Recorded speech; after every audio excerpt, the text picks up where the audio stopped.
But I was going to ask just about Words and Birds, because is that like the theme of it's the first single, it kind of kicks off the theme. Is this like the theme of the album? Is that what you feel? Kind of like It wasn't positivity?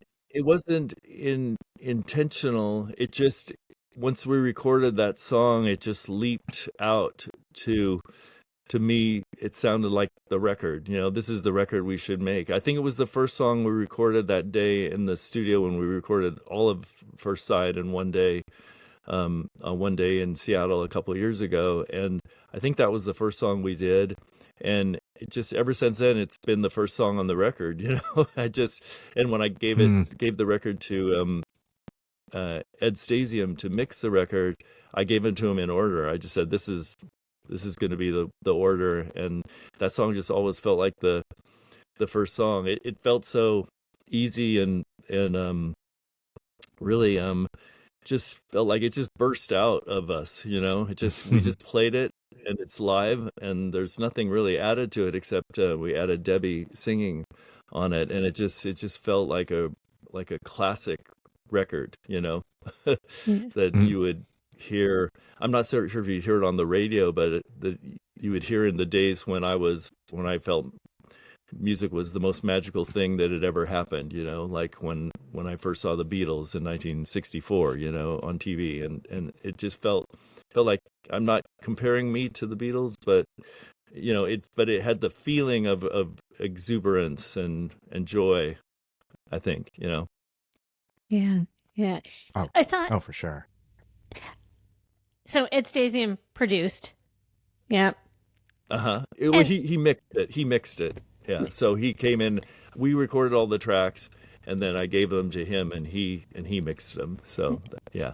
Did he also play on it? Did I see that he's credited? He did. I let him.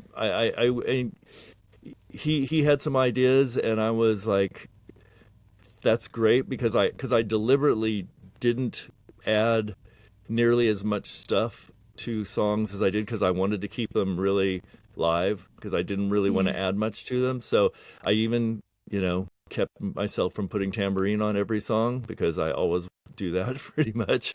And so I said, I'm not even going to put tambourine on every song. And so, but then Ed was like, this song could use tambourine. I was like, go for it, man. As long as it's your decision.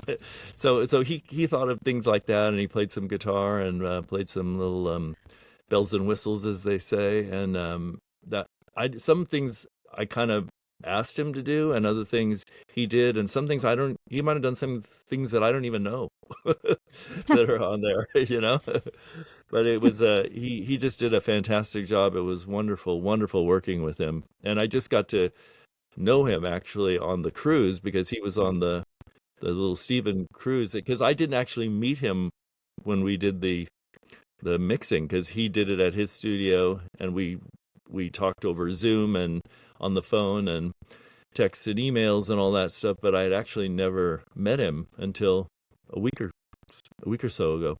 That's crazy. And that's such a weird thing now, because he used to sit in the studio with the mixer. Yeah, of course. Yeah. Which, You're supposed to hover over him.